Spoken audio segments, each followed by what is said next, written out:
Welcome to OLC 4.0. This is Term 2B, and we are on Class 4. This is the last class of the week. We will be doing assignments number 3, number 4, and number 5 today, and this is Jillian Percy. Here are all the ways to contact me. If you want to talk to me while I'm in the studio, keep in mind that means you will go on air, 1-800-465-7144. If you want to talk to me in the office, 1-800-667-3703, extension 2211. Just keep in mind that tomorrow is Good Friday and we will be closed, and I believe we are closed on Monday as well. My email is jillian.percy@nnec.on.ca. If you use Google, some people will use my Google one, which is jillian.percy@nnecschools.org. You can also reach out to me on Facebook, capital G, capital P, ERCY, space, capital W, AHSA, and you can see down there's a little fall scene and a little avatar. If you send me a friend request, please also send me a little message saying what your proper student name is, what course you're registered in, what assignment you are in, or if you're like trying to sign up, let me know that too. Just so when I come into the conversation, I've had a chance to check your records and know what we're talking about. That's all it is. Okay, there are two different YouTube channels that you can check out previously recorded classes. Now, the school channel, I previously recorded this entire course in September, October, and that is posted, the entire course already there. Because of that, we don't want our school channel to get too crowded. So the ones I'm taping right now won't be on the school channel. They are on my teacher channel, though, okay? They will be located there. There's no real difference between the two. Sometimes I may kind of cover something in one class and another time covered in another class, but generally they're the same. But just in case you're following along and want to keep on the same track, there's two different playlists. So one will say Term 1A, that's the one I did in September, and the one we're doing right now is Term 2B. Okay, my most commonly asked question is how to hand in assignments, and there are so many ways you can do so. First of all, the easiest way, if you have a learning center in your community, then you can give it to the DEC and ask them to scan it and send it to me. Hang on to your originals. There is a portfolio project at the end of this course, and you will need the originals for that. You can also fax it to me at 1-800-463-7852. That's if you're in Ontario. If you're anywhere else in Canada, 1-877-990-2023. Keep in mind, if you fax it, try to make it either pen or typing. For some reason, the pencil doesn't come up very well. It's very faint. You can scan it yourself using a scanner app on your phone. This is a really great way to do it. I will talk to you a little bit more about that on the next slide. You can mail it to me. I do not recommend it, but it can be done. Be 100% sure that you are sending me your copies, not your originals, because things can and do get lost sometimes. Okay, so that is not my recommended suggestion. Number 5, you can share documents with me through Google Docs if you have a Google Classroom doc. Remember that when you do that, you have to include me as somebody who can view it or somebody who can edit it. If you forget to do that and just share the link, I won't be able to see it, okay? You can also hand in assignments by photograph through Facebook or email. Now, if you have to choose between photographs or the scanner works a little bit better because it's designed to take pictures of documents, just does a better job. If you are taking a photograph, though, make sure it's clear, make sure your writing can be read, preferably written in pen so it's dark enough to read. You want to make sure there's no weird shadows covering up your writing and no weird like light spots where I can't see the writing because it's got kind of washed out in the light. Please don't just click the share button. It will come up as an odd size, and don't cut and paste it. Instead, share it as a file or an attachment. So on a lot of phones, you'll see something like this. You can email it or you can email it as an attachment. Do it as an attachment and then just send me a little message saying what the assignment is. If you're taking a picture of your assignment, right on the assignment, it should have your full name, first and last, and it should have what course you're taking and what assignment this is for, okay? I'm not the first person that sees it, the secretary is, and so I want to make sure that it gets registered in the system the correct way. So speaking of being registered to the system, When you hand stuff in, you don't generally send it directly to me. You send it to what we call our student work email, which is just entitled student work at nnec.on.ca. That way it gets logged that you submitted the work. It goes into our database. Everybody can see, yep, she submitted this or he submitted this. And if it needs to be retrieved later on, like if someone else took over the course, or if you don't finish the course this year but want to finish it last year, we can pull it out of that database really easy. If it goes to my teacher email, but something happened to me, no one else can grab it out of there because they don't know my password, okay? Not just in the email subject, but physically on the page itself. Make sure you've included your full name, the course name, the assignment number, and the name. If it asks for both a rough and a good draft, please label it right on the page. And if an assignment doesn't ask you to send in a rough draft, then don't do it, because I sometimes will mark it and then discover, oh, wait, 2 pages later, here's a much better version of the same assignment, and I've just spent half an hour marking the assignment that you didn't need to be marked. So if it doesn't get asked for, don't send it in. Unless specifically you're wanting some feedback, in which case you'd be like, hey, here's my rough draft. What do you think? Anything you want to say, which again, people are welcome to do that. That's fine. So today's learning goals are to read and understand a graphic text, two different graphic texts actually, that list communication skills and one that is listing personality skills. Reflect and summarize on your personality skills in complete sentences. Set a reading and writing goal for this course. Identify a grandfather teaching that you think is important and discuss how it will help you be successful. And understand how to create a compound sentence correctly. All right. Okay. So if you're in your unit, assignments number 3 and 4 are lists, but in the English speak, how we kind of phrase things all jargony, we call these graphic texts, okay? Anything that's a graphic text has some sort of visual element that's included as an important part of understanding the text. Graphic texts can be things like a table, a chart, graphs, schedules, posters, diagrams, business logos or brands, those all count.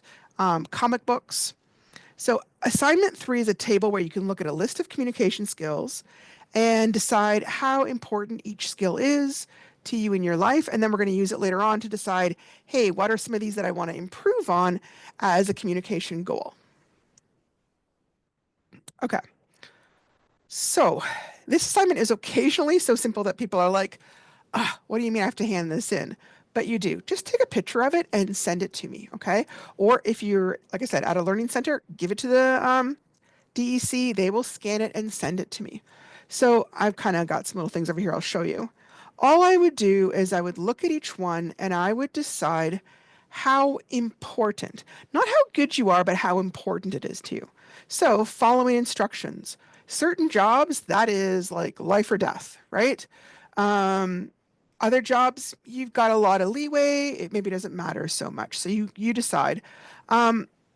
Usually I would say 1 is very important and 5 is not that important, but it's up to you. So I'm going to choose kind of right in the middle, I guess. Listening skills. That's pretty huge. I'm a teacher. I have to kind of constantly talk to people. I definitely feel like listening skills is an important part of what I do. Conversational skills. Yeah, same thing. Now I'm just grabbing these little boxes because it's easy. You can just circle it. You can highlight it, but be careful. A lot of times if you use a yellow highlighter, I can't see it. If you use like a pink or a blue, it will photocopy a little bit darker and I can see it better, but it's really easier just to circle it. Giving feedback. In other words, like saying, hey, this is your strength, this is your weakness. Again, that's a huge part of teaching for sure. Communicating with the public. Again, yeah, that's pretty important to me. Now, you may have different answers, right? If you are a nighttime security guard, communicating with the public may not be a very important skill to you. There's no right or wrong answers for this. It's just a matter of looking at it and deciding what you think is important. Conflict resolution skills, yeah, that's pretty important for being a teacher. Negotiation skills. Now, I think of that as a little bit different than conflict resolution. Negotiation makes me think of like sales or cops dealing with hostages, or so I'm going to say that not quite as important. Interview skills, somewhat important. Training skills. Now, if you're thinking of training skills as being different than teaching, then yes, other people might view that a little bit differently. All right, and then we've got spelling skills. Yeah, pretty important for my job. Grammar, yep. Punctuation, yes. Writing email messages, yes, I must write a gajillion email messages a day. Using words effectively, yes. Now, again, not everybody has to do this. Like if you are working construction, you might not do many email messages. And so that one might be 5, not important at all to you, right? It just depends on what you're doing. Using techniques of style, like writing style, not fashion here. Writing routine and pleasant letters and memos. Writing unpleasant letters and memos. Writing to persuade, trying to get somebody to do something. Writing a short report, like less than 3 pages. Writing formal reports, more than 3 pages. And then we've got diversity and multicultural communication skills, cultural awareness, second language skills, nonverbal communication. That's things like facial expression, gestures, body language. Verbal communication, using your words to communicate with others. Communicating ideas clearly to different audiences. Again, that can really depend. Some people, that's a huge part of your job. Other people's, it's not. Oh, that's the same thing. Okay, sorry, it's doubled up there. And then electronic communications, use of email, use of Facebook, cell phone use, internet research skills, and then media creation skills. Things like making posters, using Adobe Photoshop, all those kinds of things where you're doing a lot of computer work. And again, it just depends on the job that you've got, right? Okay. Once that's done, you hand it in to me. It's usually a quick and easy 10 marks as long as you've done every single one of them. If you skip it and only do the first 2, I don't give you a good mark. I just hand it back and say, please do it over. Now, I would suggest after you've finished the checklist, take a look at it. Is there anything that you marked as important but feel that you want to get better at? Because that might become a literacy goal. So you don't have to necessarily note it right now, but you might put a little star down next to it for your own kind of reminder for later on. Because in an assignment 5, we do need to pick a literacy goal. So for example, let's say I looked at my checklist and I checked that I thought email is pretty important, but I feel like I'm not really that good at writing emails. Well, then that might become a possible literacy goal. Something that you don't think is that important is probably not going to be a very workable goal because you don't care about it, right? I don't have a working goal of getting better at shooting goals for hockey, so because I don't care about it, so I'm not going to practice it. So we got to pick goals that you think you actually will care about, okay?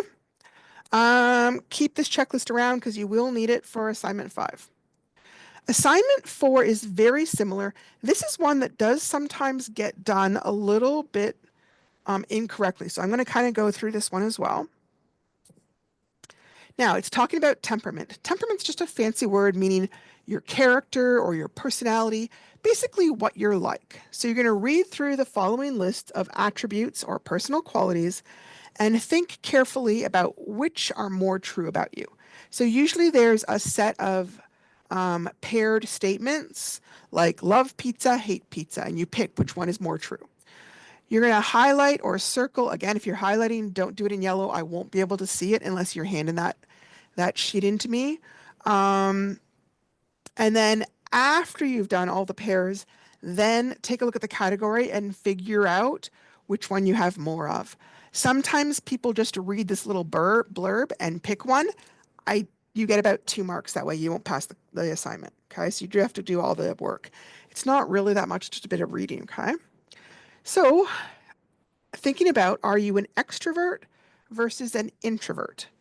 Extroverts' energy is primarily directed outwards, towards people and things outside of themselves.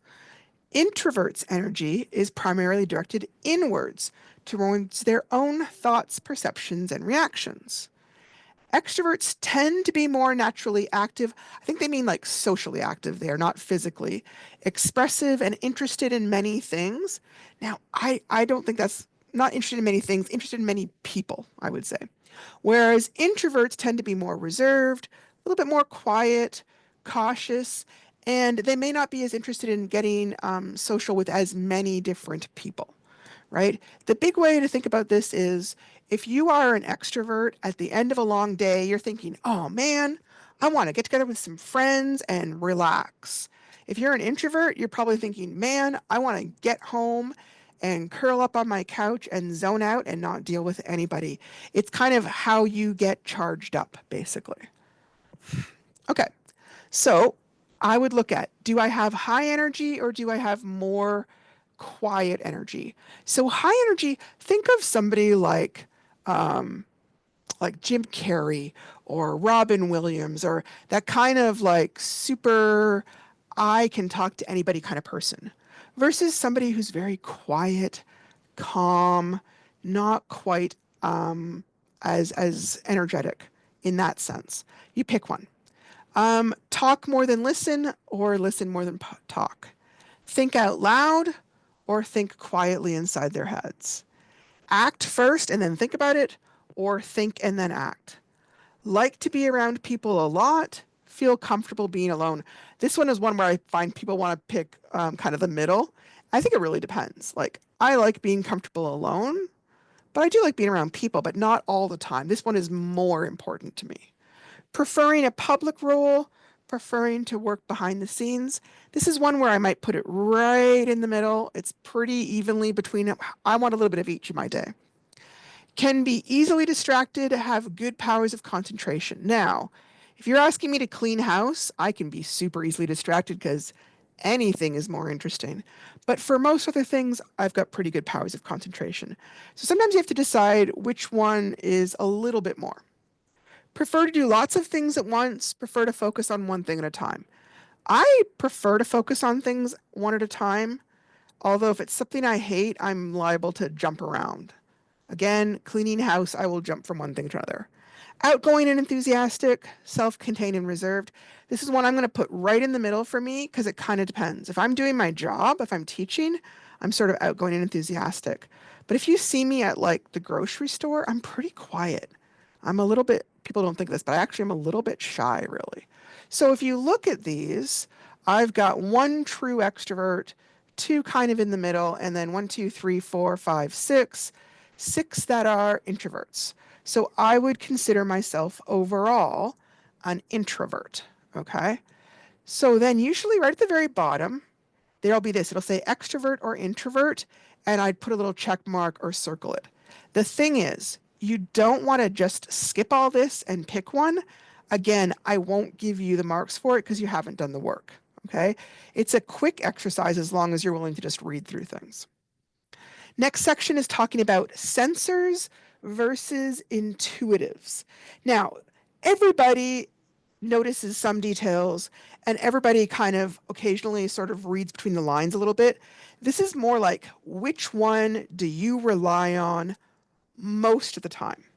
So people who are very oriented to the senses and to sensory details, they will really notice specifics, facts, details, and the realities around them.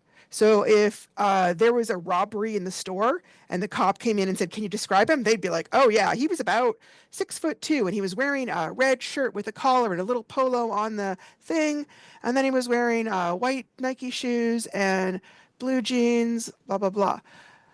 But intuitives are more noticed, more focused on the connections and the relationships, and they're going to be focused on meaning or possibilities. So if they were in the store and the cop asked them, "Hey, what did you notice?" They might say, "Gosh, I noticed the guy seemed really edgy and nervous, and his eyes were kind of darting back and forth, and he kept looking out the window." And if they'd be like, "What was he wearing?" They'd be, yeah, I'm not really sure, because they didn't notice that. They noticed his emotions. They didn't notice all the little details. Sensory people tend to be practical and very literal. They tend to trust their past experience. They often have really good common sense.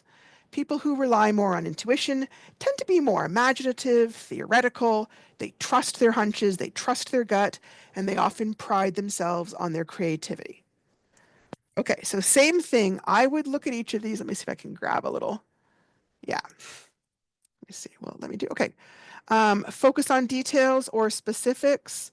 Focus on the big picture. I have full on been the kind of person where Somebody will say, oh, what color is someone's car? And I've known this person for 20 years and I can't remember what color their car is. I don't know. It's big. It's kind of a van. I have no clue. Admire practical solutions. Admire creative ideas. Again, there's no right or wrong, but you have to pick one of them. Notices details and remembers facts. Notices anything new or different. Well, you can see where I'm leaning here. Are pragmatic, see what is right in front of you, right in now.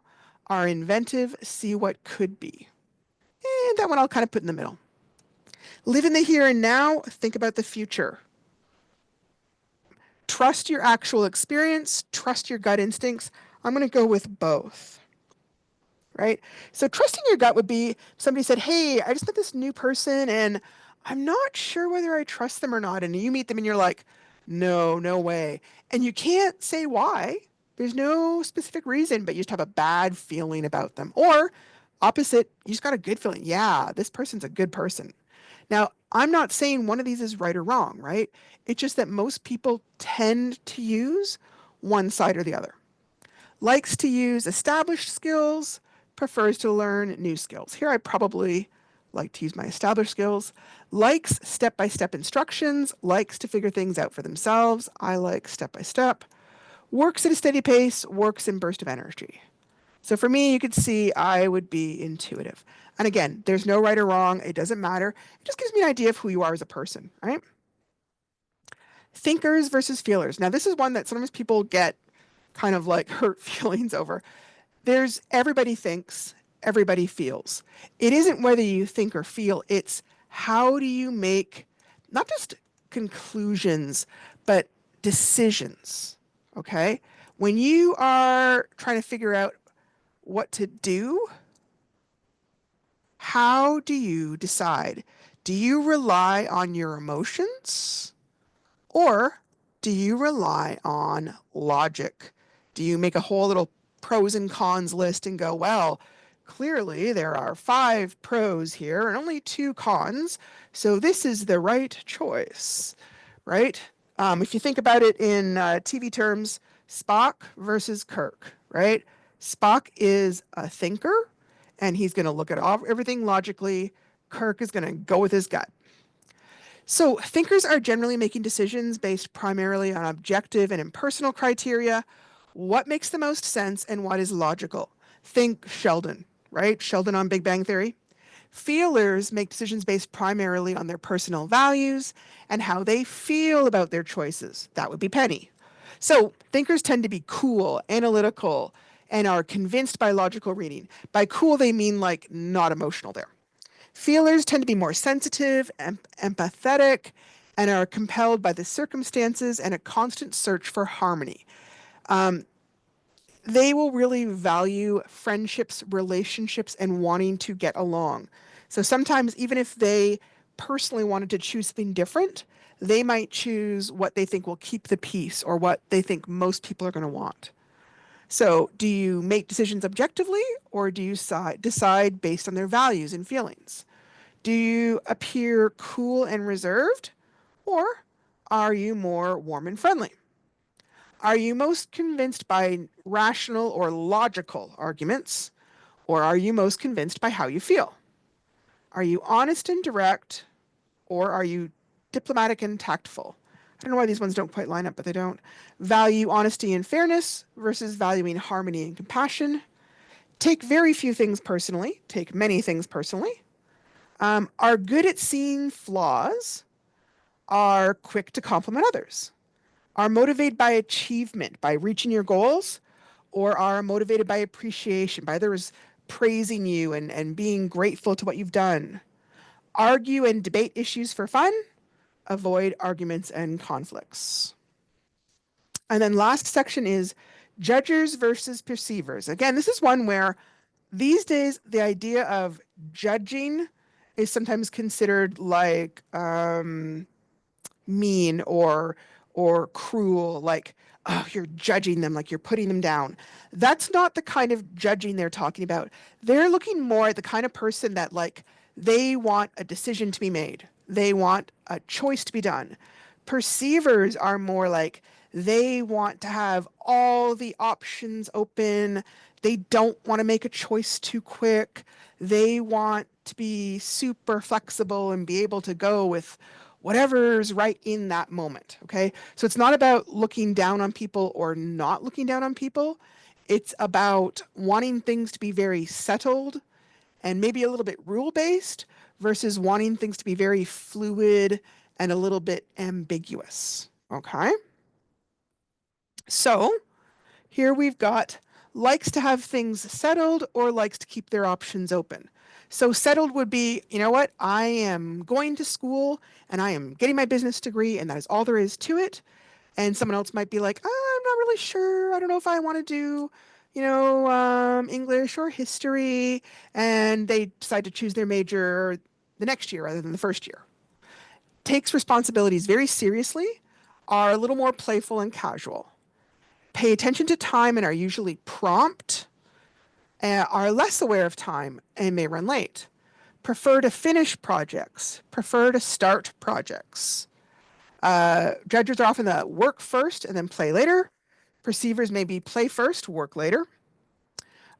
Seek closure, like they want the decision made. Right or wrong, they just want it chosen. They don't like ambiguity. They don't like it being up in the air, right? Perceivers may have difficulty making decisions. They can see both sides, and this could be right in some circumstances and the other thing could be right in other circumstances, and they don't want to make the wrong decision. Here, judges see the need for most rules and they generally are going to follow the rules. Perceivers are more likely to question the need for rules. Judges will want to make and stick with plans. Perceivers like to keep it more flexible. Judges will find a lot of comfort in schedules. They like knowing what they're going to do. Perceivers will want the freedom to be spontaneous. They don't want to make a schedule because they don't want to be pinned down or forced to follow a schedule that they no longer want to agree with. So once you've done all those, pick that. And again, it's something we're going to talk about in assignment number 5. Now, occasionally people will send me in only 2 sections. So there are 4 pages to this. If you only send me in 2 pages, then I can only give you half of the marks because you've only given me half the assignment. All right. So make sure you do all 4 pages and send all 4 pages in. Okay. It's an easy 10 marks as long as you give it to me. All right. So again, you just take a picture of it. It's the easiest way, really. Send it to student work. Yep. Tell me your assignment, all those kind of things. We know it. All right. So you're going to want to review what your traits were. Which ones did you decide? Introvert, intuitive, feeler, perceiver, whatever you do. If you look at the first letter, you end up with INFP. They use the N here, intuitive for N. And what this ends up being is there's a personality test called the Myers-Briggs personality test. And according to this test, there's 16 different main personality types, and each of them have a lot of unique characteristics in how they handle the world. This is kind of a very well-known test. It's actually used really commonly in the business world to try and see, like, is somebody the kind of person that will do well at the job, right? So the issue is sometimes it can be kind of used too rigidly and it could block somebody from doing a job that they might be quite good at. But it is out there. You might even be asked to take these kind of tests as part of certain jobs. Okay. Now, some people love this kind of stuff. Some people hate it. I always think it's kind of fun. If you want to, this is not for marks, you are welcome to take a look at some of these websites that are about this type of stuff. I like kind of changing the answers a little bit and seeing like, hey, I'm going to read up what's INFP because that would be my characteristics. But what if I was more of a judger instead? Or what if I was more extroverted instead? How does that change my overall personality according to these guys, right? One example would be someone who's like a salesperson is often going to do really well if they have an extroverted personality. It would be very hard to be a salesperson if you were introverted. right? On the other hand, a job where you are going to have to be alone a lot of the time might be absolute torture for somebody who's very extroverted because there isn't enough time with other people. So if this is something that interests you, take a look. I'm just going to kind of quickly show these to you. Hopefully. Okay, so this is one. Um, you can read all about this. They have a little test that you can take too if you want to. And then what they do, they send you some special ones. Don't worry, like you don't have to do that. But hang on, personality types. Let me see where it is. Okay. Oh yes, that's why I'm on mediator. This is theoretically mine. I'm not 100% sure this would work, but it gives me some ideas. Talks about empathy, speaking truth. It also will usually go, yeah, here, strengths and weaknesses, who you do well with for romantic relationships, uh, what your friendships are like, what kind of parent you're like, what kind of career path you're like. This is kind of an important one for our course. Um, for INFPs, a career path should feel like a calling, not just a job. Yes, absolutely. Um, highly adaptable, may find it demotivating to work in high stress, bureaucratic, or hectic environments.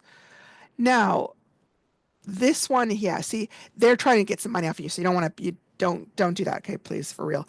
You can look things up online and see, what kind of jobs are great for INFPs, and all sorts of things will come up. The other one is, hang on a sec. Sorry, I don't want to spend too much time on this. This is another one. Okay, so here they're calling it a healer. So you can see what I mean, where it's not set in stone, right? Here it's talking about what is that person like. There's a little interesting video on it. Gives you kind of a summary. What are their values? How other people see you? How rare is it? INFP is 6.3 of the general population, 7.6 of women, 4.9 of men. Here are some famous INFPs. Um, some facts. What are their hobbies? All these kinds of things. So if you found this interesting, by all means, take a look at that and see if it works for you and gives you some ideas. Okay. So for the next one, it's a journal. I kind of made it a very directed journal because it's the first one. And I know for some people, it may be in a long time since you've done these kind of assignments. And if you haven't done it for a while, it can be a little bit weird. So I kind of made the first one very structured. I wanted to say this isn't the kind of journal.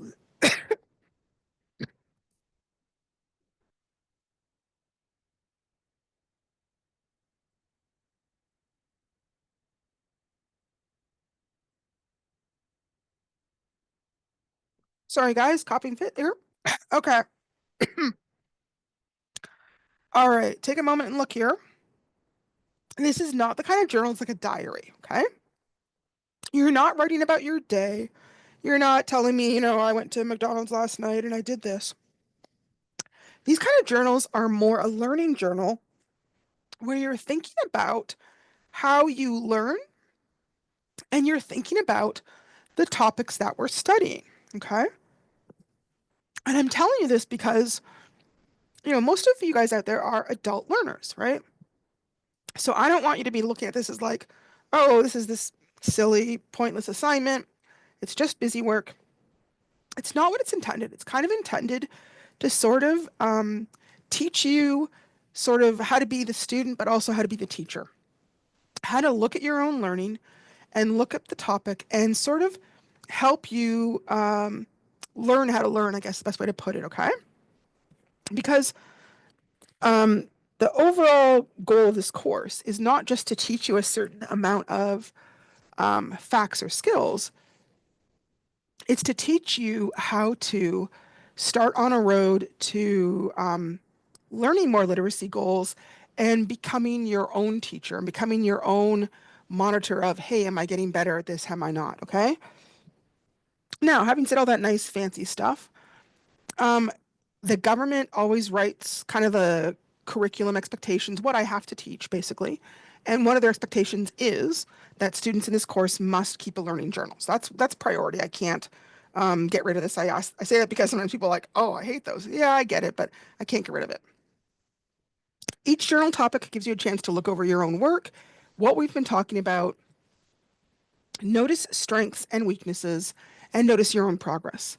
It also gives you a chance to practice reflective thinking and writing and learning how to discuss your own work or your own ideas in tiny little sections, because at the end of this course, we kind of have a great big essay, and there's a little bit of that on our final project as well. So I want you guys to have lots of practice along the way where I have time to give you feedback before we get to the big project where there isn't really any time to give feedback. Okay? All right, hang on a second. Let me see if I can make this a little bit smaller so you can see everything. Oh, wrong way. Okay. Now, some people may still have the original journal from the beginning of the year. I changed it a little bit. That one's pretty loose. And in that case, I use this sort of rubric to mark it. I use this rubric later on. I look at whether you understand the question and how to do a journal format. I look at, did you give me lots of details and examples? Are you using interesting vocabulary, sentence structure, transitions and style? Do you use spelling, grammar, capitalization, and punctuation correctly? And is it um, the proper length? So now, I don't know why, I just noticed now that there's a little tiny miss there, which I am gonna fix real quick. Hang on, text box. I'm pretty sure this is fixed in the course, but for some reason it didn't get fixed here. My apologies. Okay, so I think this is length is at least half. Okay. And I say this because for a little while, I occasionally had people hand in stuff where it was like, they'd give me like one sentence and then be like, well, there's something saying I can't do it. Okay. Well, this is me saying, no, you can't do that. Okay. All right. This is the original. I'm not going to go too much into this because I really have changed it. And most of you by this point should have the revised version. This is kind of more general. Hang on. Okay. Oh, hang on a sec. Oh, see, I was doing this morning and I just didn't notice. Okay. So this is exactly the same topic. I just broke it down into shorter questions because I found people were having a hard time with it. Okay. That's all it is. So, question number one, name one of the grandfather teachings that will help you while doing this course and explain how or why it will help you. The grandfather teachings we did earlier were bravery, humility, respect, honesty, truth, love, or wisdom.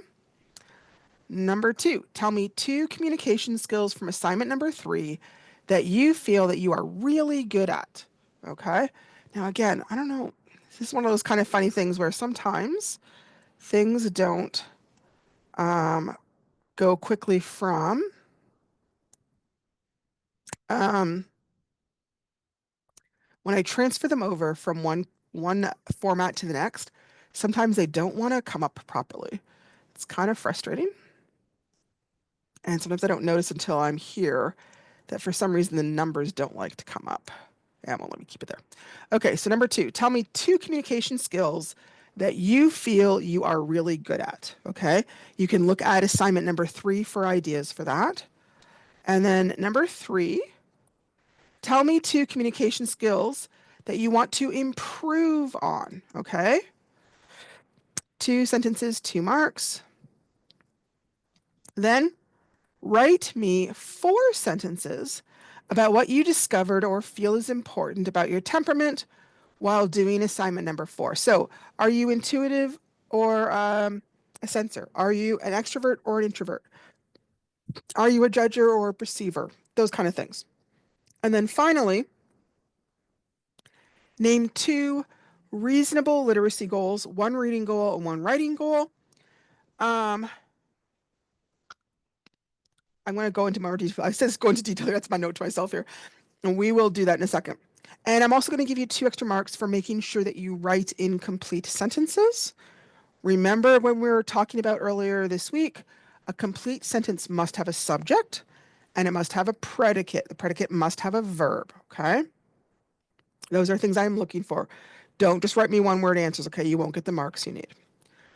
So I'm going to use a different virtue to kind of talk about things, just kind of the idea of what I'm looking for. I'm going to use the teaching of patience while doing this course. The course has a lot of assignments and it will take patience with the material to get it all completed.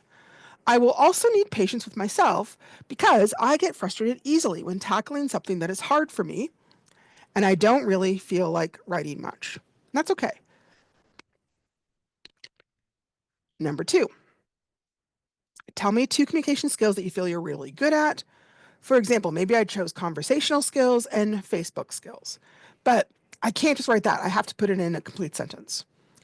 I think that I have good conversational skills because, here's my reason, I seem to be able to talk to anyone and make new friends easily by talking with people I have just met. I also think that I am good at using Facebook to stay in touch with people by sending them little messages and asking them about their lives. So I'm giving you an example of a skill and why I think I'm good at it or how I think I'm good at it. Tell me two communication skills that you want to improve on. I might choose writing short reports and using punctuation correctly. I would like to improve on writing short reports for work because sometimes my boss asks me to summarize what happened at a work event or a conference, and I would like to sound professional. I also would like to learn how to use punctuation correctly since it was never really explained at my school how to use commas, colons, and semicolons. Write me 4 sentences about what you discovered or feel is important about your temperament while doing assignment number 4. I was not surprised to discover that I was an introvert because I feel more comfortable being alone, have good powers of concentration, and like working behind the scenes. I would have guessed that I was a sensor because I think I notice details a lot, but overall, I have more qualities that make me intuitive. For example, I like to figure things out myself, and I tend to trust my gut when making decisions. Apparently, I also register as a feeler since I tend to avoid conflict with others and use my values and my feelings to make good decisions. Finally, I am a perceiver. I like to keep my options open, like my plans to be flexible, and I enjoy being spontaneous. Okay. Name 2 reasonable literacy goals, preferably one reading and one writing goal. Now, every now and again, people will choose a speaking goal. Although speaking is a literacy goal and it's totally valid, we don't do a lot with that in this particular course. It isn't a high expectation, okay? Because this is a specialty course, it's replacing a written test. The huge focus is on reading and writing. So I strongly suggest not choosing a speaking goal. Like people will say, getting better in public. You can choose it if you want to, but it's really not something we're going to be working on in the course. So it may make more sense to choose something that we actually will be working on. Okay? You may already have a reading goal in mind for this course, in which case that's great. Go ahead and use it. But if you're not sure, I'm going to kind of go over a little bit of reading goals. This is a hard one for people. Um, Sometimes people will just say, my goal is to finish the course, or my goal is to graduate. Okay, that's a goal about completing something, but it's not really a goal about what you want to get better at for reading. Okay? Now, a lot of times you may be used to the teacher setting the literacy goal, but because we are adults, it is a good idea to learn how to develop our own literacy goals because then we've got more ownership in them and we're more invested in them. I also find that people notice their own progress a lot more when they have chosen the goal rather than a goal that I have set, right? And the truth is, I don't know everybody, right? I don't know where you at. I don't know how old you are. I don't know how easy or hard you find reading or writing. So it would be impossible for me to set a reasonable goal because everyone is so different. You're the only one that knows your own skills that can set a reasonable goal. Okay.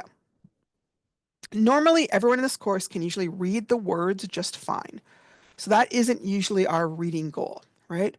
But one big area is comprehension, being able to understand what we're reading and discuss it with an appropriate level of complexity, like an adult level, right? So we're going to be looking at how to think or read um, different strategies that will help us understand things better. Some possible reading strategies that help with this are things like visualizing what you read, making connections between what you read and yourself or other books or the world around you, summarizing things, condensing information down to the important points, which goes to prioritizing, deciding what is important about what you read, making inferences, reading between the lines to understand indirectly stated information. A lot of times these are thinking skills that we use all the time when we're talking to people, but we're not always used to using it when we're reading. Sometimes students may want to learn really specific reading skills that they know are difficult for them, like locating the main idea and details of a text, understanding and discussing the message or the theme of a story, understanding harder vocabulary words, making comparisons between characters, settings, plots, or books, understanding poetic or figurative language. Another big possible area is understanding a wider variety of reading material. Once we're out of school, we kind of all get used to maybe having one or two types of reading that we really like. Like we like to read novels, or we like to read comics, or we like to read a lot of newspaper articles. But in this course, we're going to be trying to read a lot of different things like opinions, news articles, novels, poems, procedural writing, business writing like resumes. And we're going to be studying the characteristics of these different types of reading and writing to understand their structure and what makes them different. So students may have that as a goal, or maybe a specific format they find tricky, like reading a newspaper or reading a textbook. Or some people might have like a growth goal, like I want to read more novels. I want to read more newspapers. That's another easy goal. Uh, yeah, I'm winding down here. Nonfiction goal could be understanding different features like contents, headings, subheadings, or fictional literacy elements better, plot, character, setting, conflicts, or theme. Those are things we definitely study during this course. Okay. Your goal might be really small and specific, like I want to understand how to use punctuation correctly, or I want to write better sentences and know they're correct. Or it could be more general. I want to be able to have more ideas about what to write. I want to develop a larger vocabulary to write with, okay? I find people usually have an easier time with writing. For whatever reason, most people have a stronger sense of what they want to improve on with writing. Here are some other possible goals. You don't have to pick any of the ones I'm listing. You may have some of your own that you want to pick. I'm just trying to give some ideas for people who are drawing a blank, okay? Maybe you want to improve your sense of grammar or your ability to write a variety of different sentences. Improve your ability to write in a proper paragraph. Improve your ability to prove your points using examples or evidence from a story. Improve your ability to write in different types of formats. Maybe improve your ability to revise and edit your work. Okay, so here's a sample how that might sound. I've decided my reading goal is to be able to use some of these reading strategies in order to understand what I read better. I have so many reading goals that it is hard to pick just one, but I think I will choose writing in different formats because in school we mostly worked on journals and reports for science. I don't really understand how to write in other formats, so that seems like a good goal for me. Okay, so I think that covers all of those things for assignment number 5. Like I said, we're not here Monday. Tuesday, we will start working on assignment 6 and maybe assignment 7. Don't read ahead in the novel yet, please. Some of the stuff we do in assignment 6 is about making predictions about the book, which actually becomes really hard if you start reading the book because then you're having to kind of make things up and it's usually really obvious. So stick with these 5 assignments and then we will work on 6, 7, 8, 9. Those are kind of all about the first chapter, okay? If you have any questions, shoot me an email. I'll be happy to answer them. And I hope the assignments are working for you. Let me know if you're having trouble with anything. Take care of yourself. Have a good Easter.